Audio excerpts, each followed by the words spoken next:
on indulgence before the Parliament rises, as we indeed did, for our great Olympians, I want to share Australia's joy and pride in our Paralympians.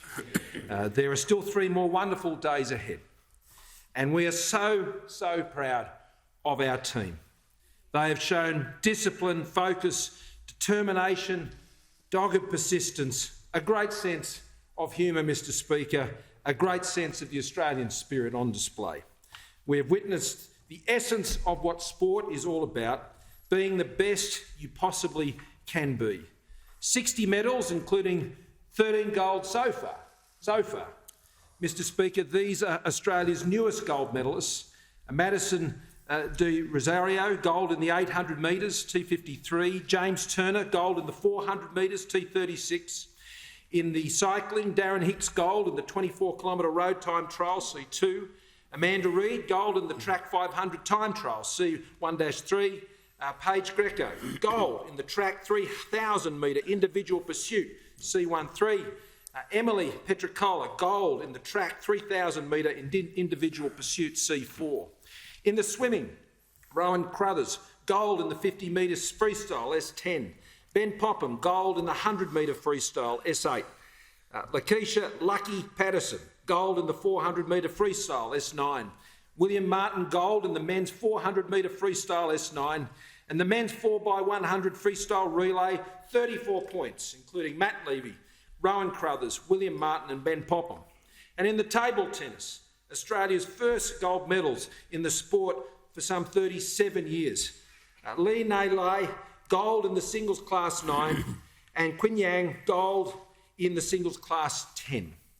Mr Speaker, we have won 60 medals so far, and recognising the national significance of the Paralympic team, I'm very pleased to announce that the government will provide additional support to Paralympics Australia to ensure our Paralympic medalists will receive equivalent payments to our Olympic medalists, Mr Speaker. The Minister for Sport, at my request, spoke to Paralympics Australia CEO Lynn Anderson earlier today, and I'm delighted we've been able to support our fantastic Paralympians in this way, and I thank Lynn for the great work that she does with our Paralympic team and the way we've worked together on this, Mr Speaker. Mr Speaker, our Paralympians are wonderful and powerful role models. Darren Hicks, who won gold and a silver in Tokyo, was a truck driver who had a terrible accident 7 years ago. And with the help of others, he rebuilt his life. Fighting back the tears, Darren said, "It's an absolute dream to hear the anthem." There's Curtis McGrath. Curtis served as a combat engineer in Afghanistan, and in August 2012 lost his legs after an IED explosion. That same day he vowed, "You'll see me at the Paralympics." He kept his vow, winning gold at Rio, and he's been competing today, progressing through his heat to the semi-final. Australia is proud of Curtis, proud of his service, proud of his grit. So many others have inspired us. There was Grant Scooter Patterson's ecstatic reaction after winning a bronze medal in the swimming individual medley and achieving his childhood dream after missing out on the Rio Paralympic Games. We witnessed the incredible return of sprinter Isis Holt. Isis won 2 silver and a bronze medal in Rio. Isis is here from Canberra and took a 2-year break from the sport to focus on her studies, and she comes away from Tokyo with 2 more silver medals. Swimming silver medalist Ahmed Kelly.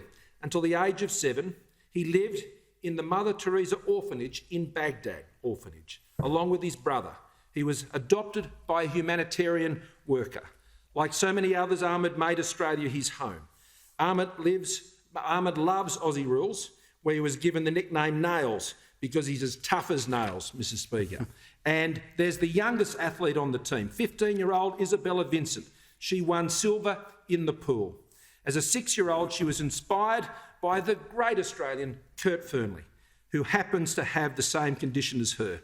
Izzy and Kurt met not long before she was jetting off to Japan. She said, "They say you shouldn't meet your hero. They are wrong." Now Kurt says he is her number 1 fan. Speaking of number 1 fans, I'm claiming membership of the Todd Hodgetts fan club, Mr Speaker, together with Peter Gutwin. Mr Speaker, how good is Todd Hodgetts? When he was asked about his technique and his motivation in the shot put circle, this is how he described it. "I said, God and country, and I whacked it." Todd's planning all the way out to Brisbane 2032, Mr Speaker, and I'm going to be there to watch him. I will be there to watch him, Mr Speaker. And I have to give a shout out to Dan Michel and his ramp assistant, Ash McClure. They won bronze in boccia. I hope I've got that right, Mr Speaker. I'm glad Bahrain's not in the Olympics. Australia's first medal in this discipline in 25 years. Dan and Ash are from the Shire, Mr Speaker, and I'm a very proud local member for them. All our Paralympians are incredibly dedicated, but the dedication of Christine Dawes in athletics and Danny DeToro in table tennis is simply extraordinary. They are both competing in their 7th Paralympics. James Turner, Mr Speaker, who won gold in the men's 400-metre T36 race, explained why the Paralympics matter so much to all of us. He said, having a disability is defined as what you cannot do, but competing at the Paralympics is all about what you can do. I want to go out there, he said, and show what you can do instead of focusing on what you can't. And that's a great lesson for all of us, Mr Speaker, to everyone in the Paralympic movement and to all who organise these games, especially our great friends in Japan. I say thank you. I say thank you. It has been a great triumph and will continue to be in the days ahead. And to all our Paralympians, thank you so much for inspiring us. Congratulations on your tremendous efforts. I want to thank all of your families and your friends and your supporters and everybody you know has stood alongside you and helped you along your way. But they know, as well as I'm sure you do, that at the end of the day, it was you who made the choice as a Paralympian. It was you who decided to go forward.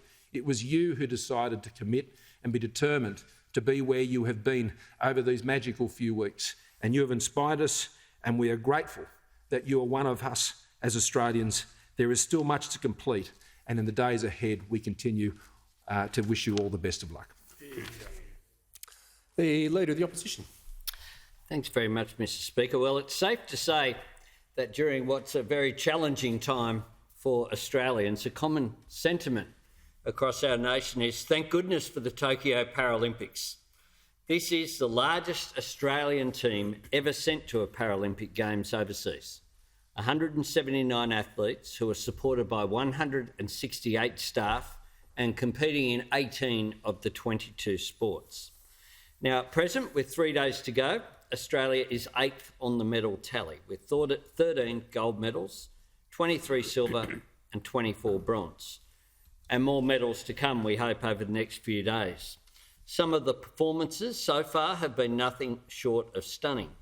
Australia's first gold medal at the Games was won by South Australian Paige Greco in the 3,000-metre individual women's pursuit.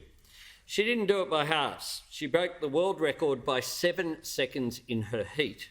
Then, because that wasn't enough apparently, she knocked another 2 seconds off that time during the next race. Her teammate, Emily Petricola, then went and saw to it that Australia had back-to-back gold medals. Swimming champion Will Martin, who has already won gold in the 400-metre freestyle and the 4x100-metre freestyle, just went and broke the world record in his 100-metre heat, a world record that was incidentally set by him. Once again, the great stories are not just laid out in gold. As COVID was hitting Sydney, swimmer Tiffany Thomas-Kane had just an hour to pack and leave. Her grandmother died after she left Australia, and Tiffany dedicated one of her bronze medals to her. We've seen our 37-year gold medal drought in Paralympic table tennis brought to an end by Lena Li and Quan Yang, who won their respective women's singles finals in Tokyo. For Yang, it was her first time representing Australia. That's certainly one way to debut for your country. It's been a time for drought breaking.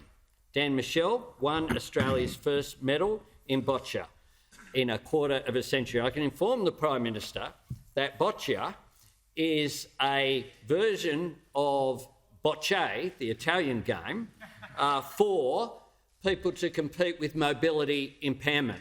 It's a game of great skill that I watched the other night. It's quite an extraordinary game of skill. And Dan said, I'm heaps excited with it. As are we, Dan, as are we.